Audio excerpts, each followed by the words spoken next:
Hello and welcome to the second part of my robot mech build, which is for the original Mecha Contest 2022. Now there's been a little bit of a gap between this and the first part of the video, so sorry about that. Afraid real life is getting a little bit in the way of videos, but it's not going to deter me completely, so I'm glad to finally finish this one. And this one did actually take a bit of a gap between the first part of the video and this, and that was because I was working on my costume for the Asylum, which you saw in my previous video. But as you can see, we've got a final piece now, and I'm pretty happy with it, really. I'll go through various aspects of this and sort of why I did things in a certain way, but I'm quite happy with the way that it looks, the colour scheme. One thing I was particularly concerned about was it reading well on camera. Something which I'll mention later on I've found with some of my projects is that although they look great to the eye, it's quite difficult to photograph them, and there's something to be said for having something that reads well on camera. So that was an aspect of this that I really wanted to focus on. And also the posability. As you can see, this can be moved in a variety of ways, in some quite dynamic poses. I mentioned in the previous video that I wanted to have this leaping over a fence kind of a thing. As you can see in this picture, I've sort of managed to do that. This was a little bit rickety, the rig to do this, but I'll show you that in a sec. But nevertheless, I'm pretty happy with the way this looks. So let's go through how I put this together. So yeah, you may remember from part one that my intention was to have a separate arm effectively for this piece with a brass rod going through the centre. The idea would be that would be a rigid structure over which I could hang the robot and get that pose of it sort of leaping. Now, as I built this and it got heavier and heavier, it just became less likely that was actually going to work. So what I ended up doing was this, and using that structure, but I needed a additional wire to hold the weight of the robot. So as you can see, I've just got wire suspended from above, which is taking the weight. And in the final picture, I've just photoshopped that out. Nevertheless, I think it looks quite effective, and it does at least demonstrate that the robot can bend itself into that position if it needs to. So that was pretty cool. So yeah, anyway, let's get on with the rest of the build. So this is where we got to at the end of the previous video, and as you can see, there's a fair way to go between this and the final piece. So what I'm going to be doing is basically cladding this in a range of found objects and other bits and pieces, mostly cast resin pieces that I've made up. And these are things that I've made for a variety of projects from previous years, so you may recognise some of these from previous videos. And I suppose this is one of the more interesting aspects of the project, really, just sort of trying to arrange these pieces into something that looks sensible and sort of looks like a believable piece of machinery. I always think of it as a little bit like a jigsaw puzzle without any instructions. So I'm actually going to take the arms off here. I think they're quite sort of large and floppy, really, so I think they're really going to get in the way of actually working on this, and I'm going to risk damaging them if they're present, so I'm just going to take those off. Now I've made a start, and I'm using my sort of engine box thing from the RC car. I've got hundreds of casts of this. Every time I have a spare bit of resin I pour it in the mould, so there's loads of these floating about. So I'm going to use these as sort of like engines, I guess, and put them on the joints, sort of just to imply that there's some sort of mechanism driving the robot. And I've also got these vents which I made for the previous iteration of this piece, so I think they're going to look quite cool just glued on the back like that. And really it's just a question of slowly building this up. As you can see, I've covered some of the wooden detailing with some styrene plastic, and I'm just trying to cover that flat plane with some more mechanical pieces just to sort of break that up and add a degree of interest to it. These servo arms that I cast up are actually proving really useful, and I use these sort of throughout the project. So something else I need to do is to retain access to these bolts so I can tighten up the joints if I need to, but also hide them a little bit so they're not too obvious. So what I've done here is to take another one of my resin casts and just drill a hole through that that's wide enough to accommodate the bolt. I can then sort of glue that over there, and it'll just sort of act as a surround to hide that, but also to allow access to it.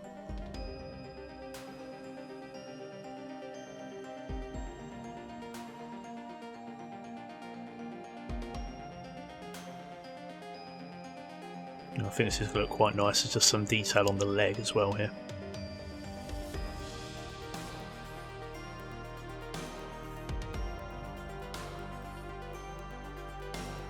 Now what I've also made is this, which is a toe for a foot.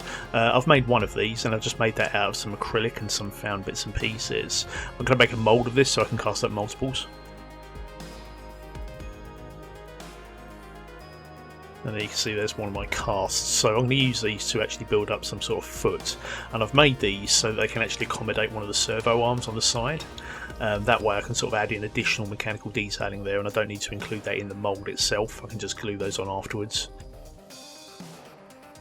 So hopefully that should look quite nice. For the foot itself, I need these to be quite strong, so what I've actually done is to cut up some pieces of Delrin, which is a type of tooling plastic which generally is used in lathes, but I found myself using it quite a lot for this because it's really tough. So if you need a really good mechanical join, this stuff's great. Now obviously for the legs of robots, the ankles in particular, they've got to support the entire weight of the piece, so having some strong material in the feet is really useful. Now I actually have worried on a couple of occasions about the fact that I tend to end up making legs out of acrylic.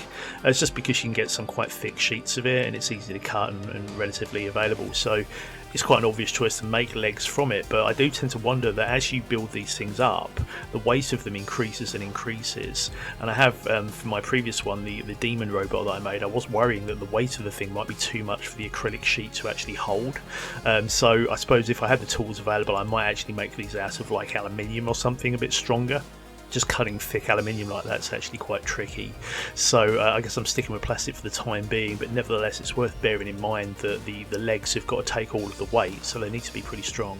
So as you can see, a bolt can just feed through that into this, and the cool thing about Delrin is it'll actually take a screw thread quite well as well. So what I've done is just use a tapping wrench to cut some threads into these blocks so I can bolt them all together, and if I need the robot to hold a particular pose, I can just tighten up the bolts and that will allow it to stay in place. So I've just built up the feet with some additional pieces of acrylic here as well, and I'm going to build a sort of a flat pad for the foot just below it.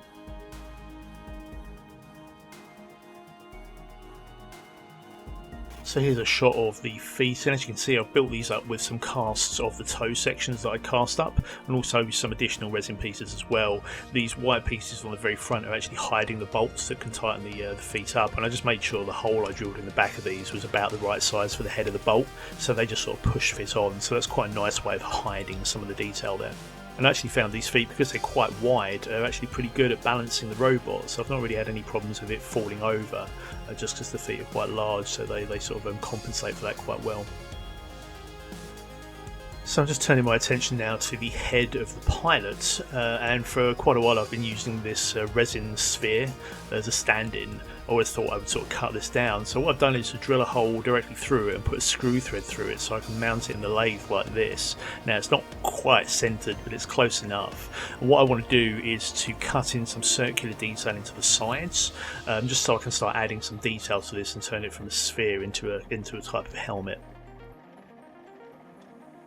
Alright, so there we go. So as you can see, I have glued some additional resin shapes on the side of the helmet there, and that's sort of starting to look like something now, I think. I'm also starting to work on the rest of the body as well, so I'm sort of filing down some of the sculpted detail that I've put in here. The arms were never really completely finished. And what I'm going to do is glue this resin shape on top, and I've also got this other piece of resin here which I've sort of hollowed out, and I'm thinking that will work as a sort of shoulder pad. And the cool thing with that is it's going to hide the stop motion animation armature joint in the shoulder. So a lot of this is really just sort of trying to maintain the movement of the piece, and obviously that means allowing the stop motion animation armature to move freely, but also hide those. So I sort of ended up trying to make a costume basically that could move with the robot, which actually proved a little bit challenging, but sort of got there in the end. Now one problem I had was the midriff I hadn't actually filled in yet, and I needed something that could flex, so what I ended up thinking of is using this stuff, which is foam clay.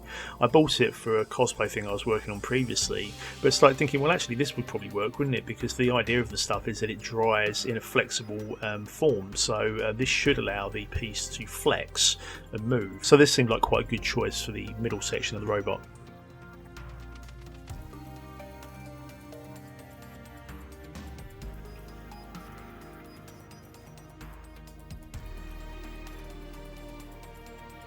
So as you can see, this is beginning to take shape. Obviously still a fair bit to do. So what I also needed to do was to start adding some additional mechanical detailing to the pieces that I'd cast up. So to that end, what I started to do is to cut in some panel line detailing into these resin pieces. You've seen me do this before. You can use a scribing tool, which is sort of purpose made. Alternatively, you can just use a Stanley blade, which has been blunted. And all I do is take a straight piece of plastic with a bit of blue tack on the end, line that up, and then use that as a guide to cut these panel lines in. And that's just a nice way of adding additional mechanical detailing to sort of flat surfaces. Right, so I've got to the point now I can actually start adding some undercoat to this. So there we go, it's looking pretty decent primed actually, and sometimes I always think it's a bit of a shame to paint it because the sort of flat grey really does sort of bring all those pieces together. But I need to paint it, so we're going to move on to that now. So what I want to do is to have a weathered paint scheme. Obviously one of the more fun elements of doing painting is sort of getting a nice bit of weathering in there, a nice bit of battle damage and sort of knocks and dints on the robot. So to do this I'm going to use some of this stuff, which is a chipping medium. I'm going to airbrush a couple of layers of this onto the primed pieces. Now what I've decided to do is actually use the grey primer as the undercoat. Another way to do this would be to add a metallic layer. Then the chipping medium would allow, when you scrape away the top layer of paint, would allow you to see the metal below. What I've decided to actually do is to use the grey primer as the lower level of the chipping, so when the top layer of paint chips away you'll see the grey primer underneath, and if I want to see some metal as well I can just paint that on separately. So you'll see how this looks as we go. This middle section of the robot is mostly going to be metallic, so I'm just painting that by hand and adding in some metallic colours.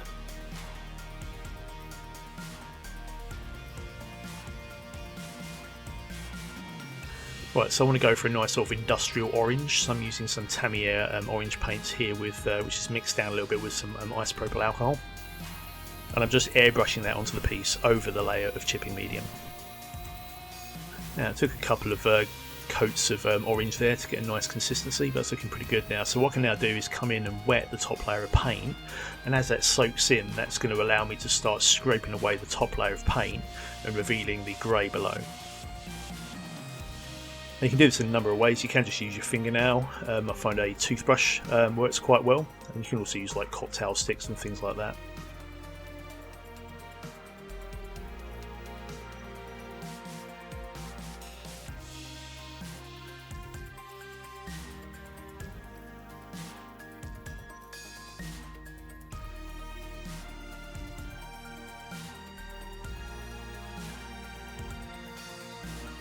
And a few of these pieces had already taken some knocks, so they already had some sort of damage on them, so I just worked with that really and used that as a point where I would scrape the paint away to sort of imply battle damage or other wear and tear. Now something I actually found was what I would normally do was sort of brush this with some water, allow that to soak in and then chip from there. But what I actually found was that it was easier to actually just soak the entire piece in a tub of water, and that actually worked really well. What I found was if you leave it long enough it actually makes the paint start flaking away. So if you ever want to do one of those really sort of weathered paint schemes where it looks like the paint's peeling off, a way to do it seems to be that you do the method I've done here, add your chipping medium, add your top layer of paint, but then just submerge the entire thing in a tub of water, and the paint becomes so delicate that it actually starts peeling. Now it is quite delicate, you can knock it off quite easily, but nevertheless I think you can probably get some really nice results with that, so it's probably worth having a go with that in the future, I think. But once I soaked these pieces it made it really easy to chip these, so that was the method I used for the whole model. So now that I've got my pieces of the robot all chipped up and I've also painted in the additional metallic details, I can now come in for some further weathering passes. So what I'm doing here is using some oil paints, and in this case I'm using Absalon 502 paints, and I'm adding a black wash first off. So the idea here is that you just cover the entire thing in black paint, but you then wipe it away with some white spirit, and the black paint just gets into the detail of the piece and helps further accentuate those. And I use this process over the entire robot basically, just adding layers of oil paints and then wiping them away to create weathering in the details.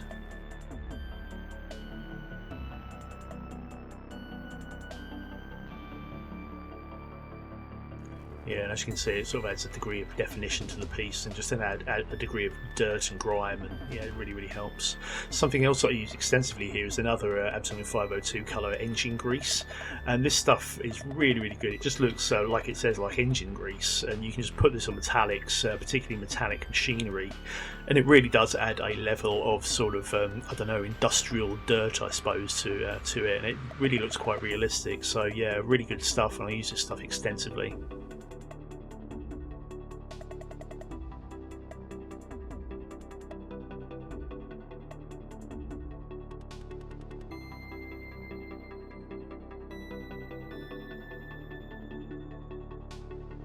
If you've ever seen any big Victorian beam engines in museums, they're often sort of covered in grease like this just to allow the machinery to move smoothly. So it really does add a degree of sort of realism to pieces, I think, if you have this sort of stuff. Or at least at the very least it reads to the eye as being real, and obviously that helps sell the overall model.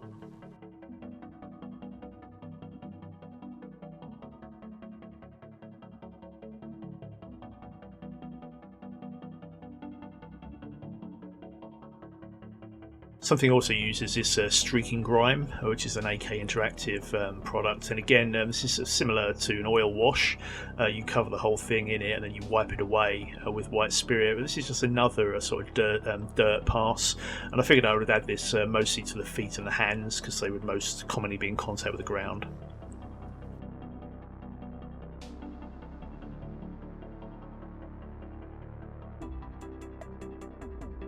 Right, so at this point I've got the main robot body painted, but I need to actually start thinking about the pilot. Now, a problem I had with my previous robot that I made, the Demon Mech, was the fact that I added like layers and layers of detail to that, and to the eye it looks great. You know, there's so much sort of texture there that it really reads as being something mechanical that could move, you know. But when I came to photograph it, I suddenly found it really difficult to photograph, and the reason was because there was so much texture, there was sort of nothing for the photo to sort of focus on in a sense, and the eye just didn't know where to go. So it's something that only became apparent once I built the thing, and it was a little bit late by that point. But yeah, it was very difficult to photograph that. So I wanted to avoid that problem with this one.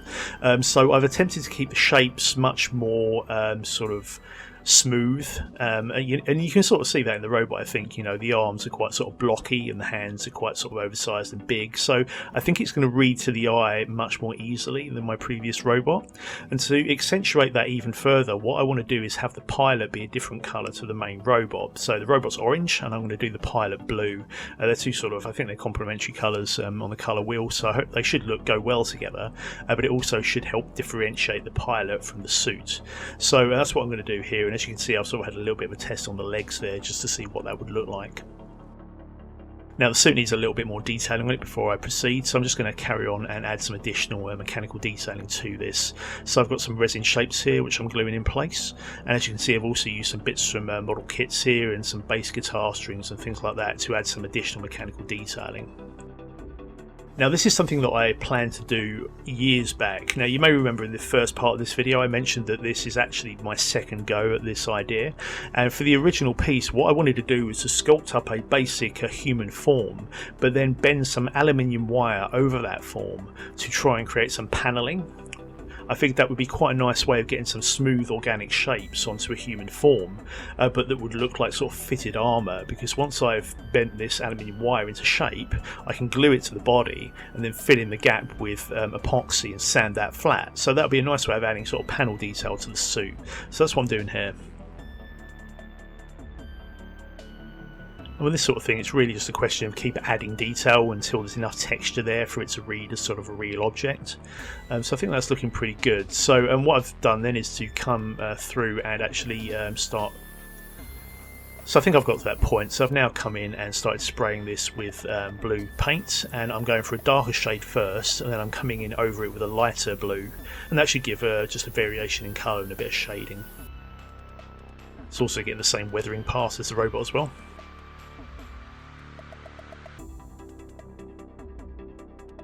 Final detail with this, I was finding that it was looking a little bit samey. I needed something to break up the blue. So what I've got is this parachute harness from a 1/6 scale action figure, and I figure this will look pretty good as a harness to hold the pilot into the robot. And because it's quite detailed, it's just going to add an additional layer of detail and texture to the piece, which should help sell it as a sort of a real thing. So I just basically glued this over the piece I'd sculpted. Right, so there's the final piece, and as you can see I also ended up adding in some white areas too. That was just to further break up the colour. It was looking a little bit too samey with the blue as well. But yeah, overall fairly happy with it. This is one of those ones where I took a long break in the middle of the project because I needed to work on my costume for the asylum, which was my previous video. So coming back to this, it took me a little bit of time to actually get back into it and get the sort of creative energy flowing again. And it was only really when I started painting this that I really started getting back into the project and getting very enthused about it. So there's a bit of a sort of a hurdle to overcome initially, but I'm glad I got there, and I'm pretty pleased with how this looks, and I think the photos I've got and the video look pretty cool. So overall, pretty happy with this. So I think that's it. So thanks very much for watching, and I'll see you next time.